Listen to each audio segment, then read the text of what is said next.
Hey everybody. Did you enjoy that team up yesterday with the Flash teaming up with the Atom?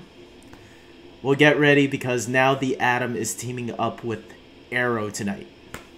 Hey everybody, this is David and today I'm going to be talking about Arrow Season 3, Episode 19, Broken Arrow. And man, this was a pretty good episode. I'm gonna say that right off the bat. And why was it good? Let's get into the facts right now. First of all, we have the Atom returning to Arrow. Well, he's been a series regular anyways, right? And he is now teaming up with Arrow. Literally, he's not, facing him like he did last time, mano a mano. Now he is actually teaming up with Arrow to take down this meta-human that has entered Starling City. And yeah, because this is out of Oliver's league, he never really faced this by himself without, the Flash. The last couple of times he faced a meta-human, it was with the Flash. So it was good that now he has someone else to team up with, Ray, because Ray is pretty cool sometimes. And yeah, Ray's been a cool part of this season. I really think he brings a nice balance. I've said that before. He brings really a nice light-hearted humor to it. And I am going to say I enjoyed seeing Ray again tonight, teaming up with Oliver, having more interactions, more than usual. I thought their interactions together was really cool, especially now with the whole team Arrow. My only complaint, and it's probably the weakest link of this episode, is that fight between Ray and the metahuman, played by Doug Jones. I'm forgetting what his character's name was right now. But yeah, I was kind of disappointed with that final battle, the second battle between them. I thought the first battle was alright, but I felt the second battle there was something going on. Like, they did these quick edits and speed ups that didn't feel right to me. But other than that, it was alright. It was better than the fight that Ray and Oliver both had at like 2 episodes ago. So I'm gonna give it that much. It wasn't that bad, but it wasn't great either. And usually Arrow is great with action sequences, but I think because this is a special effect type character, he works better on the Flash because the Flash has, I believe, a higher budget, if I remember reading somewhere correctly. And on Arrow's budget, I don't think it works as well with a superpowered character. But for what it was fine. We also get Roy, who was arrested in the last episode. He is now going to prison because he's taken the fall for Oliver. And Lance is going down hard on Oliver, looking for any way to get him. And I'm going to say that I think Lance is pretty obsessed.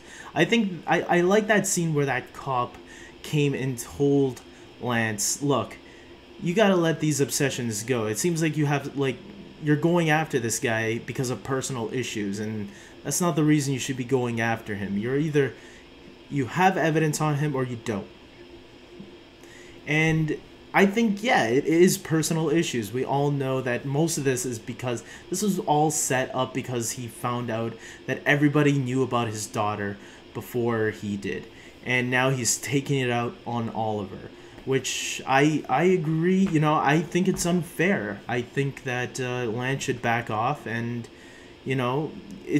I blame all of this on Laurel, because technically it is her fault. If she had told her father the truth right from the beginning, it would have all made sense, because the only reason Oliver didn't say anything was because he felt it should have been coming from Laurel.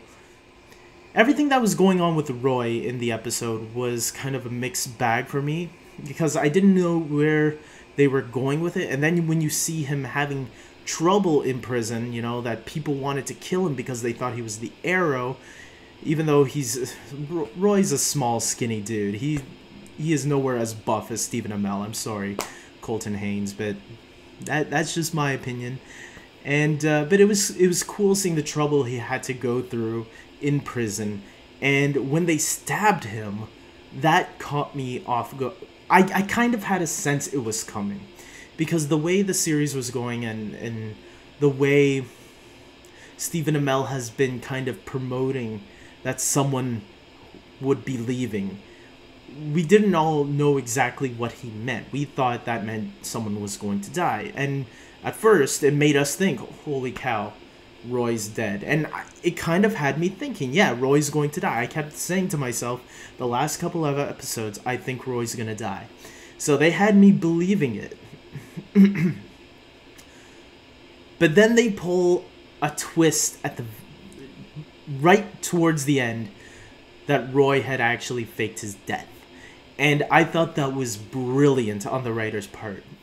So now we have Roy alive, and he's leaving, you know, to get off the grid. Who knows where, but there is a Teen Titans show that TNT is cooking, and this is just me guessing.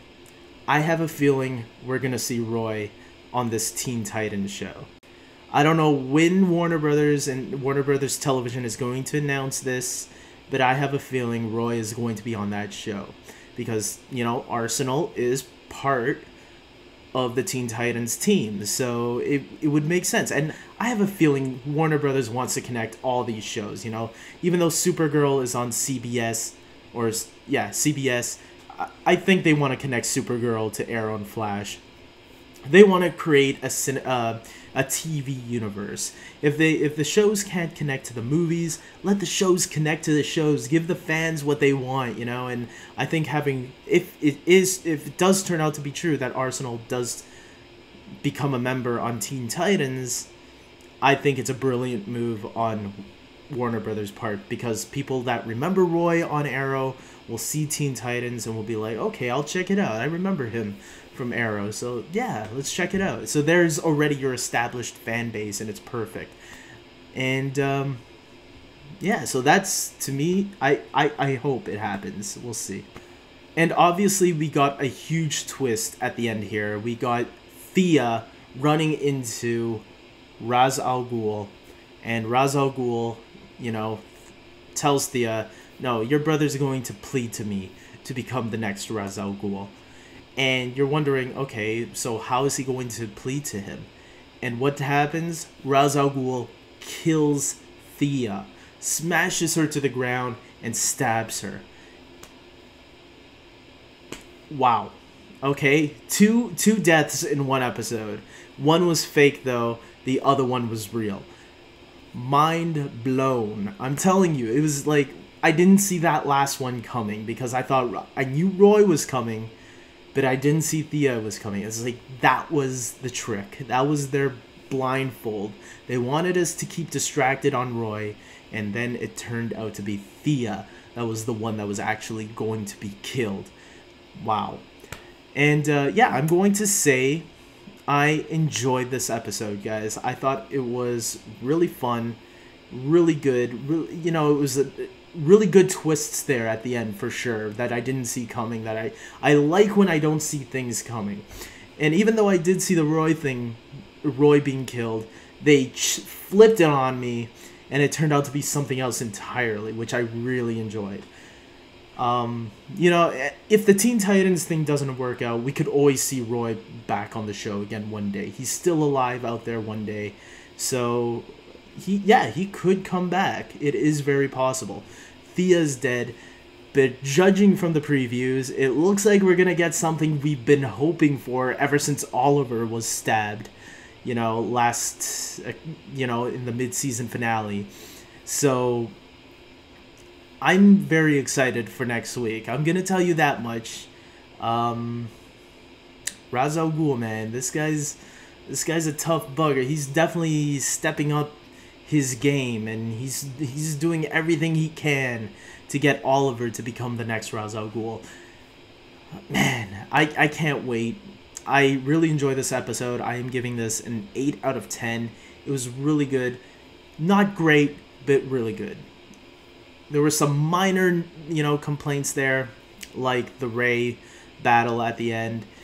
But other than that, yeah, I enjoyed it. I thought it was a good episode. Can't wait for next week. So until next time, guys, take care.